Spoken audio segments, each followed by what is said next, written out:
तो hello friends, कैसे हैं आप सभी। आई होप आप ठीक हों। तो आज हम इस वीडियो में बात करेंगे हमारे देश के सबसे बड़े स्वतंत्रता सेनानी जो छोटी सी उम्र में अपने देश के लिए शहीद हो गए। जी हाँ दोस्तों, मैं बात कर रहा हूँ शहीद भगत सिंह जी के बारे में।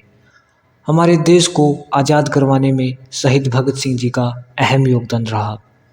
शहीद भगत सिंह जी का जन्म 28 सितंबर 1907 लयालपुर ज़िले के बग्गा गांव में हुआ, जो आज पाकिस्तान का हिस्सा है। भगत सिंह के पिताजी का नाम सरदार किशन सिंह था व उनकी माताजी का नाम विद्यावती कौर था। भगत सिंह के चाचा व पिता भी स्वतंत्रता सेनानी थे। एक बार भगत सिंह अपने पिताजी के साथ खेत में गए। तब भगत सिंह ने उनके पिताजी से पूछा कि हम खेत में क्या करते हैं। उनके पिताजी ने कहा कि यहाँ हम अनाज उगाते हैं। तब भगत सिंह ने अपने पिताजी से कहा कि तब तो हमें यहाँ पर बंदूकें उगानी चाहिए, जिससे हम अंग्रेज़ों से लड़ सकते हैं। यह बात सुनकर उनके पिता मन ही मन खुश हुए। वह जैसे जैसे बड़े हुए, देशभक्ति की भावना उनमें और ज़्यादा भरने लगी। 13 अप्रैल 1919 को जनरल डायर ने जलियांवाला बाग में गोलियां चलवा दी, जिसमें हजारों बेकसूर लोगों की मौत हो गई। इस घटना के बाद भगत सिंह ने इन लोगों की हत्या का बदला लेने की ठान ली। भगत सिंह ने गांधी जी द्वारा शुरू किए गए असहयोग आंदोलन में भी बढ़ चढ़कर हिस्सा लिया, लेकिन गांधी जी ने चोरा चोरी की घटना को देखते हुए आंदोलन वापस ले लिया। तब भगत सिंह गांधी जी से थोड़ा नाराज हो गए थे। इसके बाद भी भगत सिंह ने कई जुलूसों आंदोलनों में भाग लिया तथा कई संगठनों से भी जुड़े रहे। इनके संगठन के सदस्य राजगुरु जी, चंद्रशेखर आज़ाद, सुखदेव व अन्य लोग थे।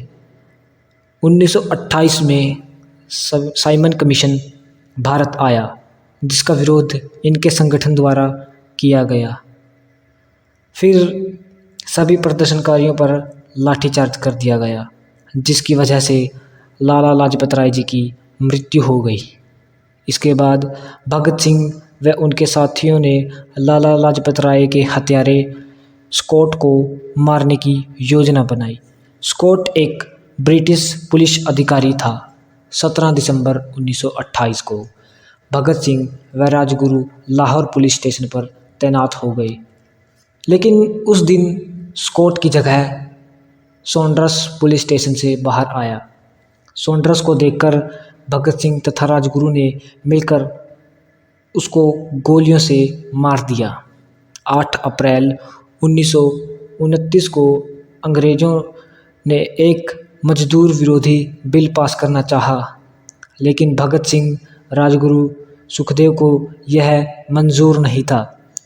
इसके विरोध में 8 अप्रैल 1929 को भगत सिंह व उनके साथी बटुकेश्वर दत्त ने दिल्ली के केंद्रीय असेंबली में बम फेंका।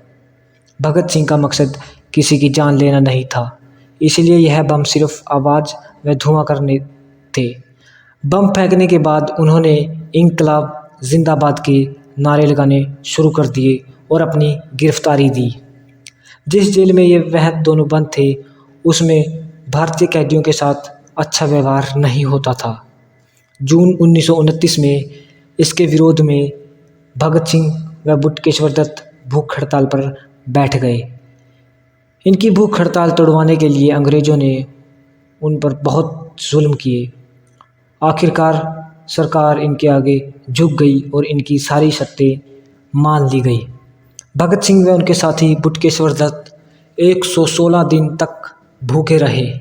7 अक्टूबर 1930 को भगत सिंह, राजगुरु व सुखदेव सिंह को फांसी की सज़ा हुई तथा उनके अन्य साथियों को उम्र कैद की सज़ा हुई।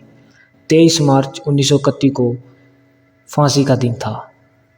भगत सिंह व इनके साथी को 24 मार्च को फांसी देना तय था, लेकिन जनता का आक्रोश देखकर अंग्रेज सरकार घबरा गई और 23 मार्च को ही फांसी दे दी। फांसी से पहले तीनों आपस में एक दूसरे के गले लगे और इंकलाब जिंदाबाद के नारे लगाए। 23 मार्च 1931 शाम लगभग 7:30 बजे भगत सिंह राजगुरु सुखदेव को फांसी देकर हमेशा के लिए अमर कर दिया।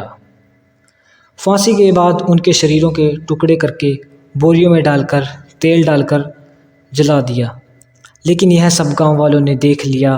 फिर अंग्रेज वहां से भाग गए और गांव वालों ने विधि विधान से उन तीनों का अंतिम संस्कार किया।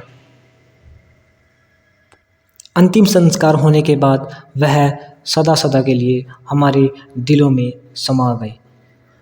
हमें हमारे देश पर गर्व होता है कि भगत सिंह जैसे शूरवीरों ने भी इसी देश में जन्म लिया।